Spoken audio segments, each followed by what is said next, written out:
Perkenalkan, nama saya Luh Gedediah Ari Pragnaswari. Saya dosen akuntansi di Sticky Indonesia. Pada kesempatan kali ini, saya akan membawakan materi mengenai koperasi, mata kuliah Bank dan Lembaga Keuangan.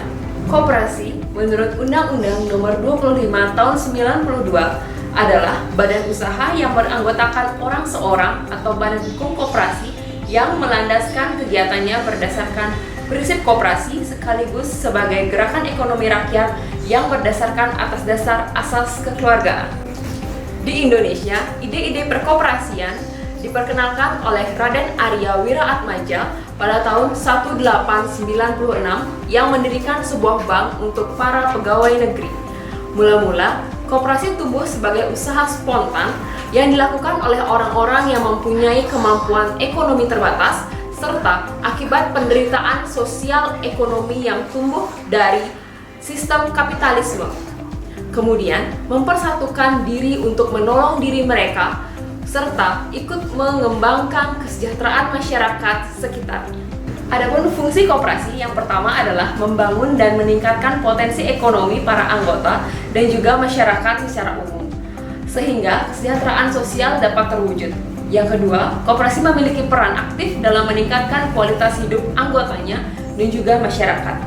Yang ketiga, memperkuat perekonomian rakyat sebagai dasar kekuatan dan ketahanan ekonomi nasional, di mana koperasi menjadi pondasinya. Yang keempat, mewujudkan dan mengembangkan perekonomian nasional yang lebih baik melalui usaha bersama berdasarkan asas kekeluargaan dan demokrasi ekonomi. Tujuan koperasi yang pertama adalah memajukan kesejahteraan anggota koperasi, yang kedua memajukan kesejahteraan masyarakat, dan yang terakhir adalah membangun tatanan perekonomian nasional. Prinsip koperasi ada dua, yaitu prinsip umum dan prinsip pengembangan. Prinsip umum yang pertama adalah keanggotaan bersifat sukarela dan terbuka. Yang kedua, pengelolaan dilaksanakan secara demokratis, dan yang ketiga adalah pembagian SHU dilakukan secara adil sebanding dengan besarnya jasa usaha masing-masing anggota. Keempat, pemberian balas jasa yang terbatas terhadap modal, dan yang terakhir adalah kemandirian. Sedangkan prinsip pengembangan adalah pendidikan, perkoperasian, dan kerjasama antar koperasi. Sumber dana koperasi dapat terdiri dari modal sendiri, modal pinjaman, dan juga modal penyertaan. Modal sendiri dapat terdiri dari simpanan pokok anggota, simpanan wajib, dana cadangan, dan juga hibah. Sedangkan modal pinjaman dapat terdiri dari anggota yang berasal dari simpanan sukarela, koperasi, bank dan lembaga keuangan lainnya, dan juga obligasi.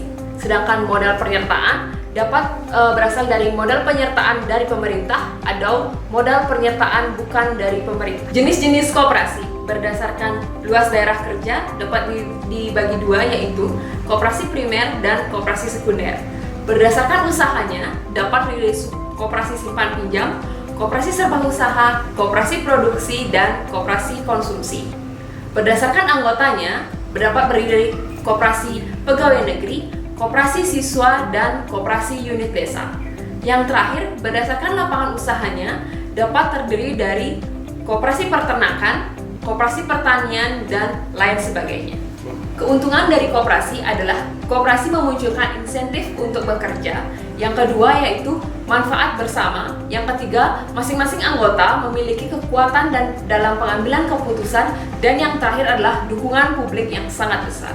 Pendirian koperasi dilakukan dengan mengadakan rapat pendirian yang dihadiri oleh pendiri dan dihadiri oleh pejabat Kementerian Koperasi dan UMKM, dinas kabupaten keanggotaannya untuk melakukan penyuluhan terkait dengan koperasi. Selanjutnya, setelah rapat pendirian selesai, maka notaris pembuat akte koperasi atau NPAK dapat membuat akte pendirian koperasi. Setelah itu adalah dibuat akte pendirian koperasi, maka para pendiri atau kuasa pendiri dapat mengajukan akte pendirian koperasi kepada Menteri Koperasi dan UMKM. Demikianlah materi bank dan lembaga keuangan dengan materi koperasi. Semoga bermanfaat dan selamat belajar.